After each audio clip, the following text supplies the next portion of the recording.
Okay, Ferb, I know what we're gonna do today. He's Perry the platypus. What? Platypus. They don't do much. Hello, our comedians! Welcome to another video. You might see a change in my costume, and guess what? It's because I was very tired of it. Okay, well, what we'll be doing here today is we will be ranking Season 1 of Phineas and Ferb. Which has been a favorite show of mine ever since I was a kid. And now that the 5th season is on Disney Plus. Yeah, and honestly, right after this, we might just start watching it, because it's just, I don't know how much love I can give to this show, because of just, in general, like the whole idea of kids building things, and then the evil fight scene, and then just everything in between. It's just, and the writing is pure genius. We will be ranking these from D- to A, and technically F2A, but we'll explain what we mean later. Yeah. So let's get on to F. On F, we have nothing, because this season's really good. Yeah, well, not all the episodes are perfect. I don't think it failed. They failed in any way. And now on to D-, which I named What's the Point?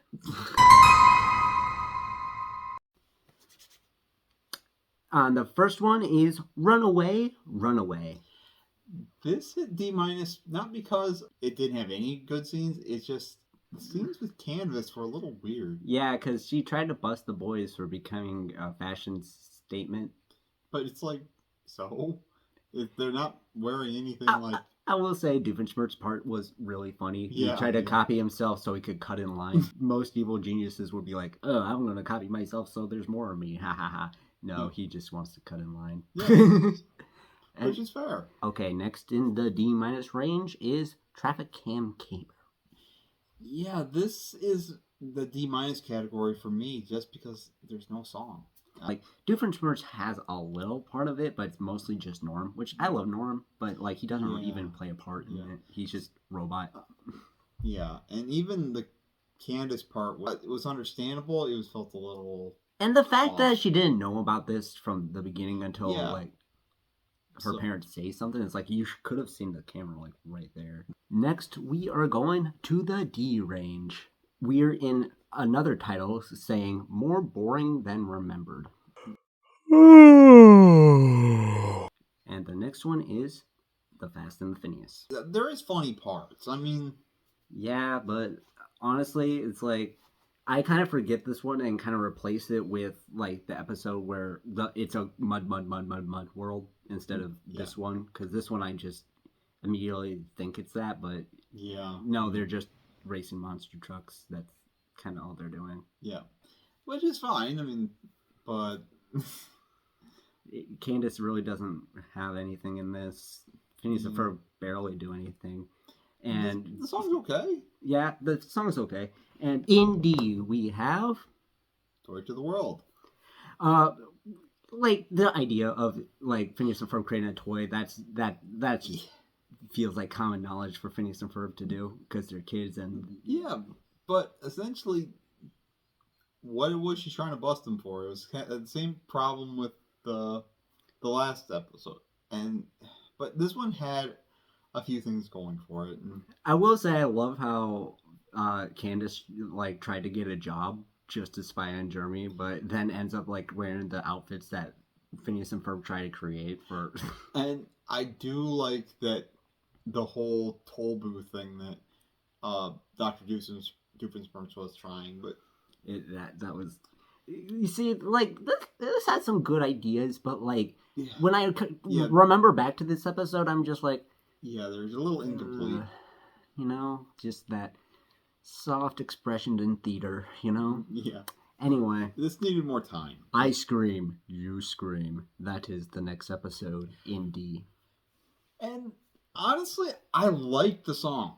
Busted is a very big song, and it is in the top 10 in the... Yeah, I will admit that it was a little off from Vanessa's usual storyline. And it just felt like another episode that we'll see later. It's just that I feel like this one's just less better than that one. This was the first one to appear before that episode, so it's like, okay, good idea. Maybe switch things up between each other. But yeah, Phineas and Ferb kind of don't really have that much of a part besides like mistakenly doing what Doofenshmirtz usually does. But this episode wasn't terrible.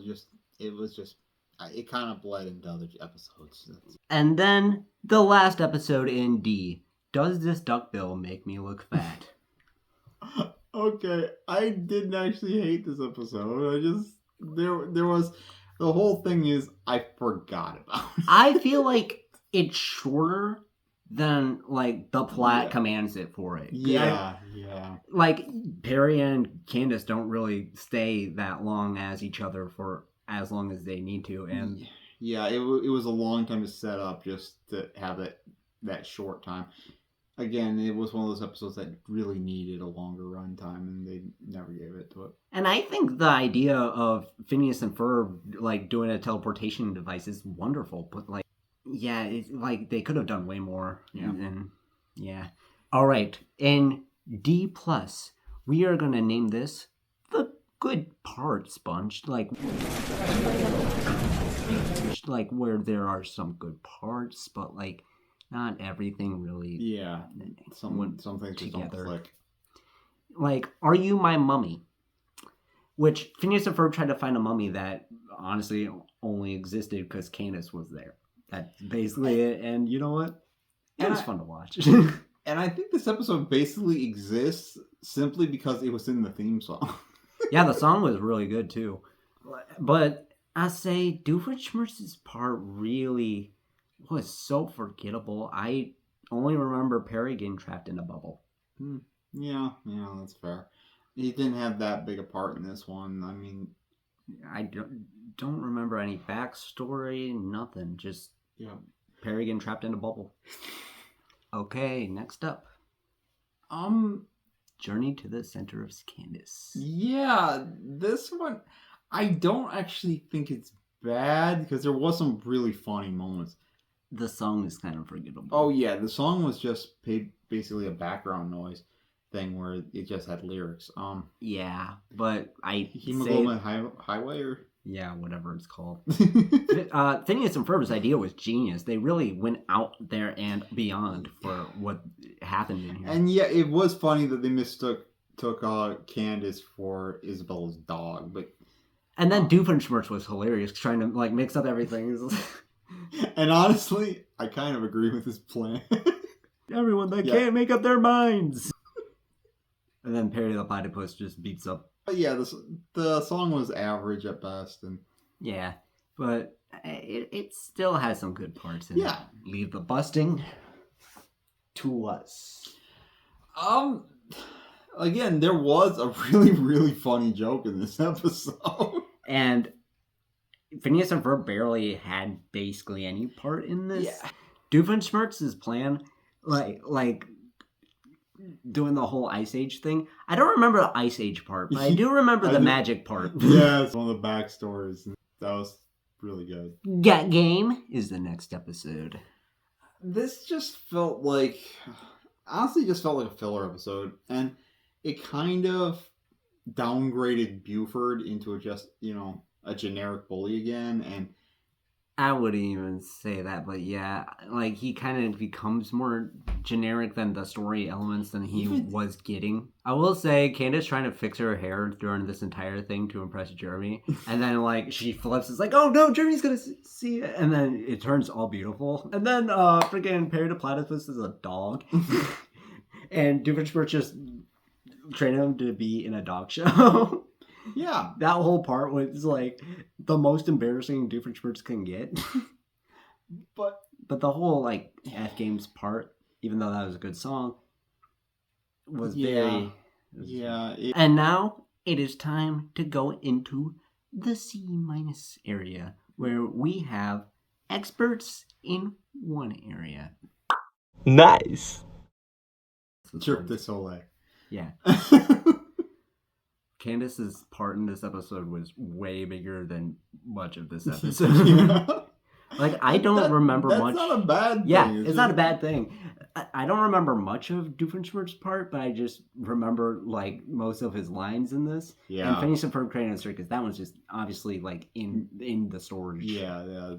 That seemed like just the obvious, most but Candace's part, the song in this, made it to the top 10 again. Yeah. Just Evil Boys was a great song. Absolutely. Next up is iRobot. Yep. I love the idea that they were like, let's make robots so they can make more of our own ideas. That's just a creative ability that goes beyond recognition. And them referencing this episode and a lot of other episodes, like, and even the movie, is just shows you how good this episode was. But and Phineas, Candace getting scared of the robots and actually like takes it to like a war level. Is like, okay, I'm going to kidnap one and then bring it to mom to show. And then the trash goes by and then leaves a thing of manure. Yeah. And Doofenshmirtz's whole thing with his girlfriend, and then the ending to it where Santa picks up like his entire magnet he drops on his girlfriend's house. All right, it's time. Phineas and Ferb get busted. Yeah. This one's going to be an unpopular opinion, but not a big fan. No, in fact, if it wasn't for the songs, it'd probably be way down the list. The songs were really good. Phineas and Ferb were barely part of this episode. And even if you consider them in the episode, it was still a dream within a dream. I mean, Candace played a huge part in it, which you'd love to see. Yeah. But, like, Doofenshmirtz and Perry the Platypus isn't even in it. And honestly, I mean, besides the ending. I thought the only part of this episode I really liked was they included Stacy so much. Stacy was, I think, an underutilized character. And they included Jeremy to the point where it's like, it's basically Candace's dream. But, like, at the same time, it's still a dream. It really... Yeah, and then... I will say it was kind of funny. Megan was like, okay, that's it. I'm dreaming. Here we go back to a certain time to the boyfriend from 27,000 BC. What do you say about this episode? I think honestly the worst thing about it is that I kind of forget that exists. I do too. I think this is maybe another season, but like I don't. I'm not the season one. I do like Doofenshmirtz's part in this where he tries to turn people into sandwiches and then the caveman chases him. Yeah. It just feels all so conjoined together. Yeah, it does feel like to where like a lot of parts of another episode. Impact doesn't really like I understand. Feel like a whole episode. Feels like 2 minutes more than 11. But honestly, it's not a bad episode when you're watching it. It's just, it is that thing of... You're watching it and it feels like a lot of ideas that they threw together. It feels shorter than... Yeah, and the fact that they doesn't have a song does hurt it a little bit. Next up, Voyage to the Bottom of Buford. Okay, Buford was always one of my favorite characters. And still is for me. And like the whole thing of giving a bully more than the bully part is interesting. So yeah, this episode was kind of where it started getting really good for me because, he actually got really sentimental at one point. Actually, the song actually made me cry a little bit when I listened to it. I was like, whoa. Like, when I was little, I was just thinking it was a song. I was just singing it. But now I'm like, looking at it, I was like, oh, that's adorable. Yeah, so it was a good episode. Doofenshmirtz saving a kitten, too, and the kitten just trashing the place. Yeah. Because it looks like my Uncle Fluffy Pants. But she wasn't really wearing pants. Anyway, and Candace felt kind of dumb in this episode. Yeah. All right. Boulder-Rama Drama, one of my favorite sports. And this one has a special place in my heart because it has one of my favorite lines. And one of my favorite Doofenshmirtz plots. Yeah. Just entirely. I mean... Phineas and Ferb trying to set a world record is like really well known throughout like when this season was going off because of the books, the World Genius World Records. But them trying to make the biggest bowling ball was interesting, and then the whole thing of Candace like trying to bowl to her parents so that she can be believed that her brothers were both. And Doofenshmirtz's thing of making the hot chocolate. That was the best plot of all time. We would sell one hot chocolate for free, and then 2 hot chocolates for free again. But for the third one, it's gonna be free, of course. But for the 4th one, it will cost $1 million. I used to have goals. They were evil goals, but they were goals. But there we go. Man, I love Doofenshmirtz's part in this, and nothing could take that away. Also, Pin Bowling as a song. All right. Okay. Next one is Unfair Science Fair. And, of course, we're going to team this one together with another story because they were basically the same story. I think this was different. the first double episode. Yeah. And let me just say, this is a scenario where I think the second episode really got his hands on way better than the first one. Yeah, the first one, they had the part about the volcano, which was funny. But, the funniest part of that episode. And then it was just all about Baljeet getting a good grade on... Yeah, which kind of got old a little bit. But, I mean... it's like having a kid say, oh, I'm going to make a rocket ship. And then, like... all of a sudden you have friends that do that, you know? Yeah. But the Queen of Mars... For the second part of the episode. That was great. I love the song. I love the plot line for Candace. Yeah. I'll say the Doofenshmirtz part was lacking in the second part a little bit because it was just them going grocery shopping for the things they needed. But, like I said, the Candace part was amazing in this, and it gave her a win, which is important for her have a win. And plus, she didn't really have that much of a part in the first one, besides the fact like she was trying to compete with somebody else. Yeah. And now we are on to see new characters everywhere. And we are on the Magnificent Few. Yep. Where Phineas and Ferb make a rampage of cows, causing the city to have it, and Candace tries to stop it. And Doofenshmirtz creates a aluminum siding business by making a termite controlling helmet. No, that part was extremely funny. Candace's part of like trying to stop a herd of cows. This is another point where I'm like, wait a minute, I see my evil rival. He's sending a whole bull of cows. I gotta go stop them. Ow! Ow! This episode set up a lot for Phineas and Ferb. 1, a lot of the intro to Doofenshmirtz, and 2, the intro to Buford. Yep. Which has become a fan favorite character for a lot of people. Especially us. Yes. And this episode in general was a fun time. Just because, like, Buford really getting into his bully arc. Yeah. Just Doofenshmirtz getting into, like, why he's so sad all the time. And evil. Raging Bully, I think it was the first backstory, and where his parents didn't show up for his birth. That was... I will say, even though the other episodes that I say were bad because of like how Candace was acting, this one I kind of saw the light in it. It was kind of funny how it was like playing out because nothing works in her favor. Next up, lights, Candace, action. This episode has some great moments in it, and Doofenshmirtz's part with like him aging because he just wants to age cheese and stop being evil. Yeah, that's hilarious. And then Perry the Platypus eats that cheese. It's like.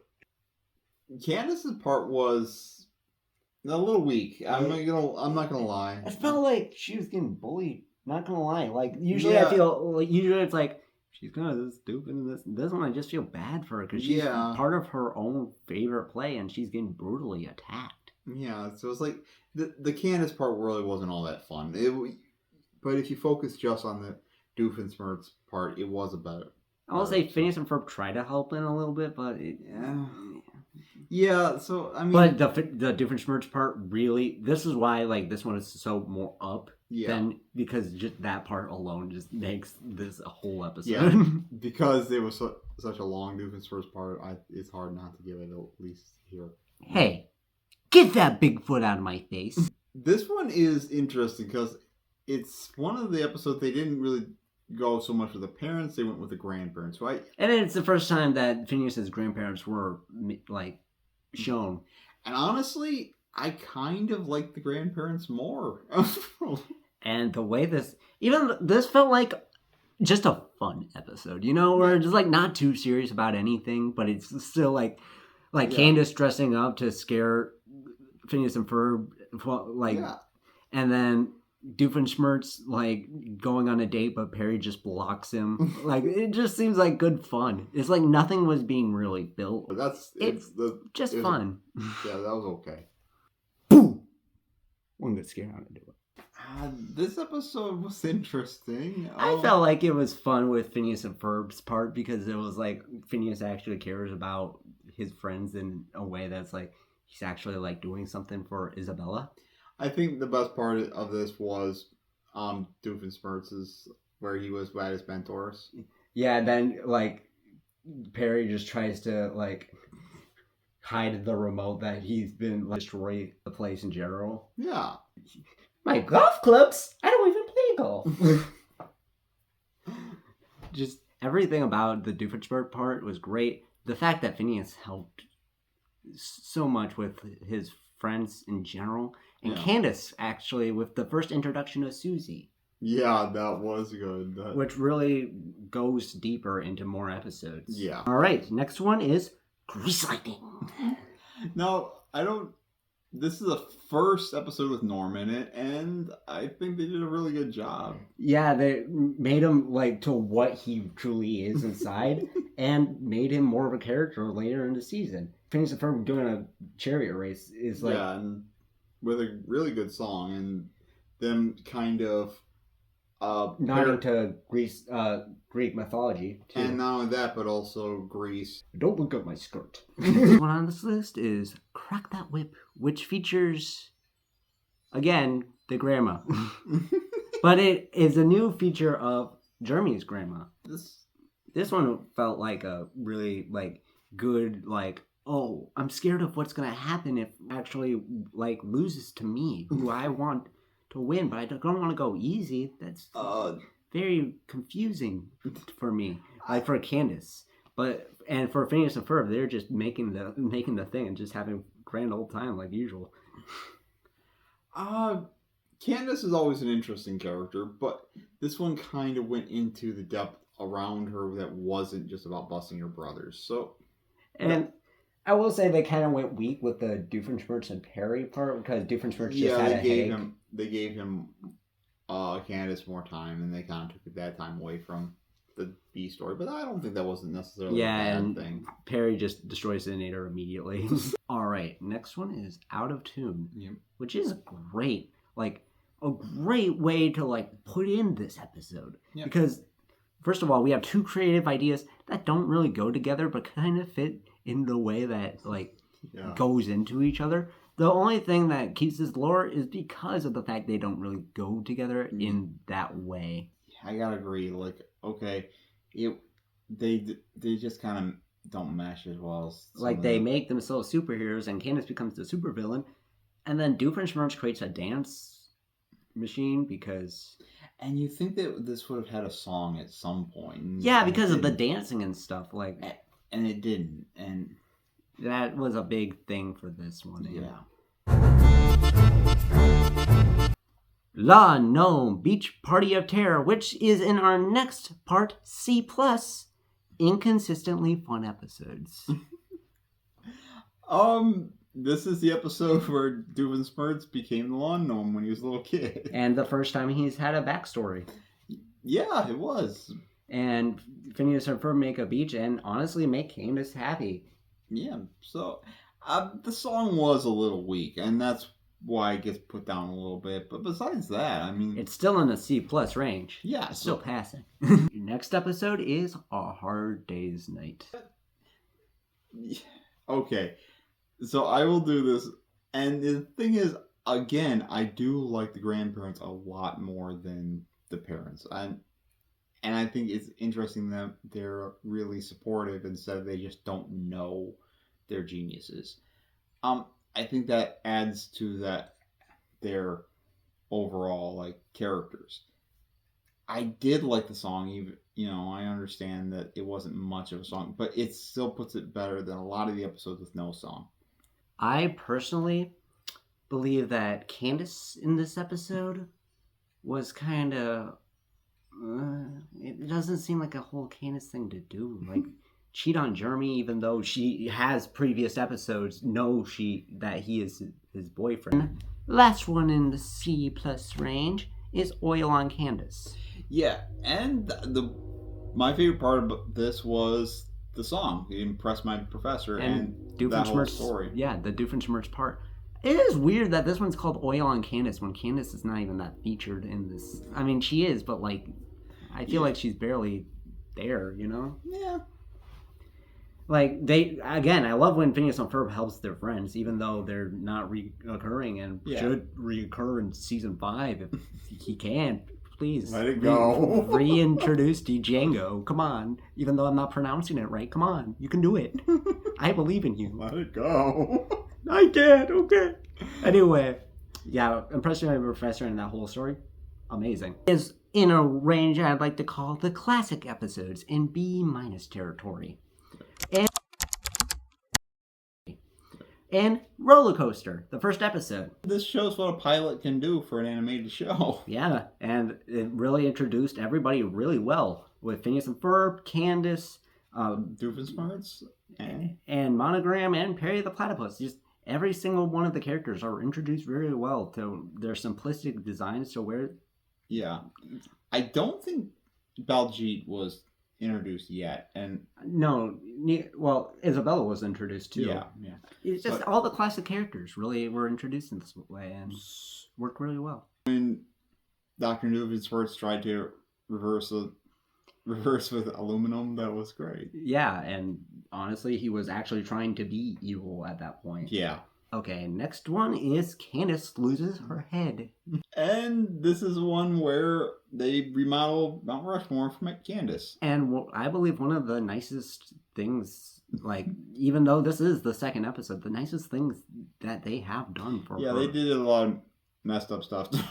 But they also have, like, done really nice stuff, like this. Yeah. This, for example. And this is the one that they kind of showed the sibling relationship. And Doofenshmirtz also was still evil at this point, like making a lava drill to China, but didn't realize the fact that, like, I didn't realize the center of Earth was made of lava. Really slipped my mind. This next one, which also really revolves around Candace being treated well by her brothers.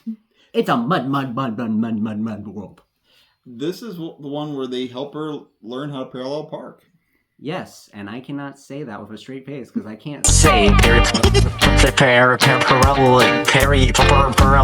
anyway. Yes, anyways, and then Doofenshmirtz sells monster trucks. That's honestly, it's weird, but it's just kind of it's hilarious in the same ways. Like, yeah, I do think this falls under the classic episode. And plus, really, also still keeps it together that they're a family and they help each other. Okay, yeah. Next classic episode, Ballad of Blackbeard, which has a classic song called Ballad of Blackbeard. I did like Candace part, like a real. Yeah, they really made it connect to the Perry and Doofenshmirtz part. Yeah. And Phineas and Ferb part was pretty cool too, like going on an adventure to get treasure. Feels very classic Phineas and Ferb. Yeah. The only thing I will say a little bit is Doofenshmirtz's part was very small. Yeah. But, like, I feel like it worked in a way to, like, bring Candace in. As we now stage our next episode. Hail to Phineas! Because he can do the voice better than I can. Yeah, this is a very classic episode with Candace and Vanessa switch outfits. Yeah. And it turns Candace goth, and Vanessa just gets made fun of. Yeah. And Phineas and Ferb make Isabella's first rainbow. Doofenshmirtz establishes his own country. And he had a huge part in this episode. I felt like Phineas and Ferb's part, weirdly enough, was the smallest part of this episode. I don't think that's always a bad thing. I mean, just yeah, since there's so many times like Doofenshmirtz had a small moment, Candace had a small moment. Next episode is Flap Stars. And honestly, I love the song in this, and the whole point of just them being one-hit wonders. And Candace wants to be a whole star, and Phineas and Ferb kind of getting into it, and Candace being like, well, I could join them if I can. And then they quit, and then never talk about it again. And then Doofenshmirtz makes a giant robot, which is kind of the most forgettable part of this episode, but people usually remember this episode for the song. Yeah. Gitchy gitchy goo, he said, I love you. It's about time. That's the next episode. This is the episode where they were in the museum and went to the past. No. And get chased by a dinosaur that almost ate them alive. It was also the first episode with Peter the Panda. And the one where Doofenshmirtz cheats on Perry the Platypus with Peter the Panda as a nemesis. And that's the funniest thing I have. Like, probably my second favorite Doofenshmirtz plot because of how, like, emotional they really take it. It's so hilarious how emotional they take this entire plot about that. And I really like the actual, like, part where Phineas and Ferb were going back in time and just having that emotional connection that they're stuck there. You guys, get ready for the Bettys! No, they're coming next week. They're picked up.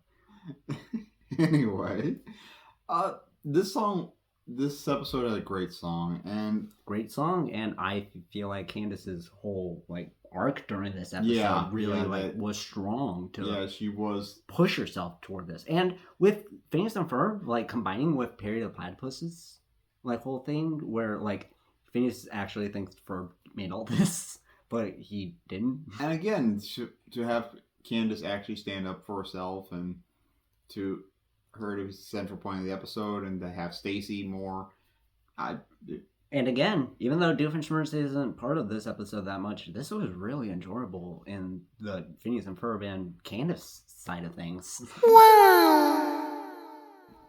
Next up is a very classic episode in the B+ range. Well thought out episodes, Swinter. Swinter is a self-titled song, so... And it's a beautiful episode in general. It made the ideas go thorough with Phineas and Ferb thinking of what to create. And it also had where Candace was...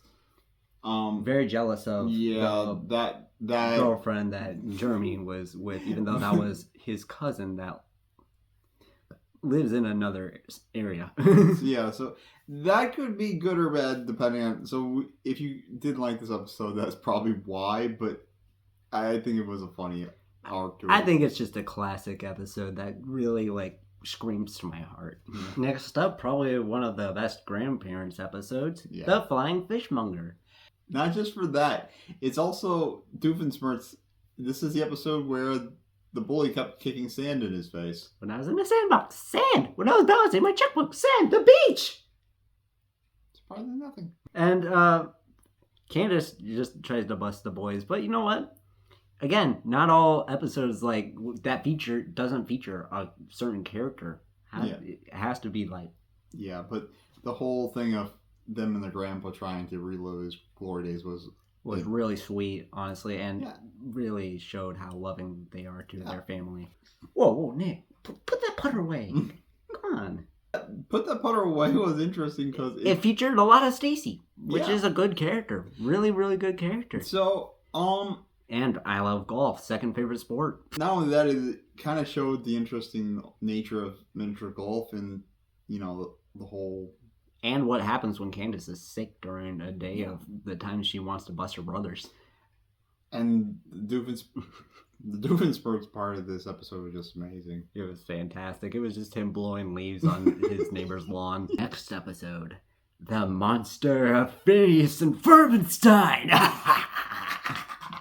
This was the first holiday episode as a Halloween episode. Yeah. And it was a really good one because even though it was told as a story, this one really was built through. Yeah. And like Phineas and Ferb being like Frankenstein and creating Frankenstein's monster through Perry the Platypus, and Doofenshmirtz being Jekyll and Hyde to the point where he just turned himself into a monster like Jekyll. And then they end up fighting, which honestly, would you want to see a fight between Jekyll and Hyde versus a Frankenstein monster? Yeah, so that's honestly, that's a cool idea and really well put out into a Phineas and Ferb episode. Permission to come aboard as captain. Out to lunch. This is the episode where Phineas and Ferb go to space for the first time. Yeah, and just to find a star that turns out to be a milkshake delivery service. And that they own. Yeah. Yeah. Candace gets stuck in space and really sets her fear of being out in space. Doofenshmirtz. And huge Hans. I lost my gut to a boy with bigger fingers. As one does. Anyway, yeah, this episode was just fantastic. We're so glad to put this, like, this is top of B because, like, there's so much to love about this episode. There are just so many episodes that just bring more to our hearts. And let me tell you these episodes real quick as we go into the A- territory. Special occasions. Next up is Mom's birthday. One of the cutest ones. Yeah. All it is, it's very simple idea. It's what they're going to get their mom for her birthday. But I think the simple ideas really work. And yeah, with Candace trying to really try for her mom's birthday, but Phineas and Ferb overtake it, kind of shows a real family dynamic problem where they really show that. And Doofenshmirtz just deleting everything he needs. Which kind of ends up to be everything. Well, so long to all the instruments that start with the letter B. It's a good episode, man. It's honestly really cute. Next is an episode that might surprise some people, but that's only looking at the Phineas and Ferb perspective. Yeah. Because they just carved their faces on a comet, which is pretty cool. It's like, I mean, they're by a laser. I guess that's dangerous. But, like, the whole Candace part of this episode. That's the part that everybody remembers with the S to the I to the M to the P. The squirrels in my pants part with Jeremy's little sister and Candace is the part that people like always seem to really that's the one that everyone gravitates to. So, and I will say Doofenshmirtz's part, while not a big one, still really like overpowering most of the episode because most people are questioning, where are the stakes? Where are the stakes? Where are the stakes? And now we are in A territory with the best lazy day ever as a genius episode. Because this is a genius idea. For the boys building so much, they deserve a rest, and Candace can't get one. And it's funny how she's trying to get them to do anything. And then she builds something herself that she probably, well, even the commercial said it could be built by kids. But the song and the credits is amazing. And the Doofenshmirtz part where he's trying to turn everyone ugly and then he ends up hating himself.